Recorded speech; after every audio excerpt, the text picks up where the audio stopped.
Bonjour et bienvenue sur Les Clés de la Réno, le podcast qui t'accompagne dans ta rénovation pour aménager et décorer la maison qui te correspond, celle qui te fait rêver. Avec cet épisode, tu t'apprêtes à écouter un extrait d'un épisode passé. S'il t'a plu, je t'invite à retrouver l'épisode dans son intégralité dans les notes de cet épisode. Et retrouve-moi aussi sur Instagram, c'est tout simplement Les Clés de la Réno pour apprécier en images ces partages de bonnes astuces et d'inspiration. Bonne écoute! On commence pareil de façon assez rigoureuse. Moi, j'aime m'attacher à une face et à faire l'intégralité des mesures d'une face pour ensuite passer à l'autre selon une façon et de tourner, soit dans l'ordre des aiguilles d'une montre, soit l'inverse, mais en tout cas de façon rigoureuse, ceci afin de n'oublier aucune mesure. On commence par l'étendue du mur, la distance globale.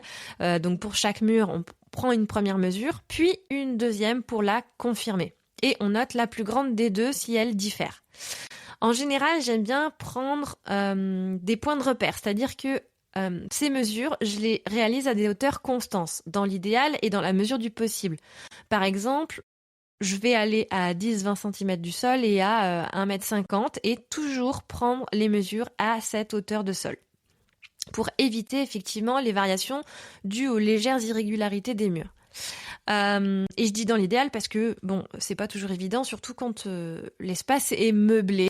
Si jamais tu fais ton relevé de côte alors que la maison est encore habitée peut-être par les anciens propriétaires et que l'espace est encombré, c'est pas toujours évident, mais dans l'idéal. Ensuite, donc une fois qu'on a mesuré la longueur de la face, on va s'attacher donc aux ouvertures, les fenêtres, les portes, et pour chacune mesurer la largeur, la hauteur, et aussi on va positionner cette ouverture sur la face. Donc la distance par rapport au coin des murs, la distance entre les différentes ouvertures. L'idée, c'est vraiment d'aller les positionner sur cette face. On n'oublie pas de prendre la dernière mesure, surtout, donc c'est la mesure des fenêtres.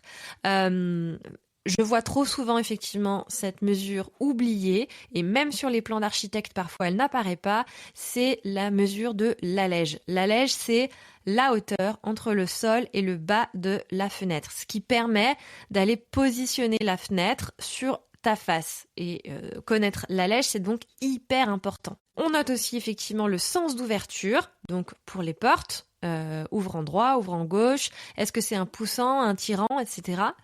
Mais aussi pour les fenêtres, est-ce que c'est une baie coulissante, est-ce que c'est trois vantaux, comment ça peut s'ouvrir et comment tu reportes ça sur ton plan pour en garder une trace. Si c'est une porte à galandage aussi ou ce genre de choses. Enfin, on va reporter les éléments fixes, donc les éléments existants qui ne peuvent pas être facilement déplacés. Donc c'est les radiateurs, les cheminées, la cheminée, l'encastrement des placards, l'escalier. Et donc quand je dis escalier, je pense à hauteur de marche, nombre de marches, mais aussi l'emplacement de la trémie, la largeur de la trémie.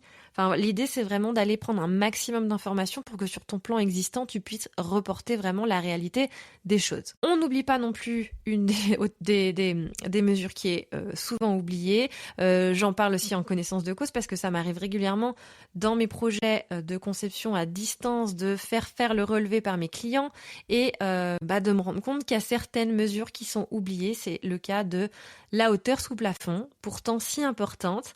Donc on n'oublie pas pour chaque pièce de prendre la hauteur sous plafond et de la même façon que les murs, de la prendre 2 fois à des endroits différents. Et quand on est face à une pièce avec un plafond irrégulier ou incliné, dans ce cas, d'aller vraiment prendre la hauteur sous plafond à chaque angle ou à chaque irrégularité et de prendre note de la mesure obtenue. Et voilà, c'est fini pour aujourd'hui. On se retrouve très vite pour le prochain épisode et d'ici là, note le podcast sur ta plateforme d'écoute préférée, ça m'aide toujours énormément et surtout, porte-toi bien.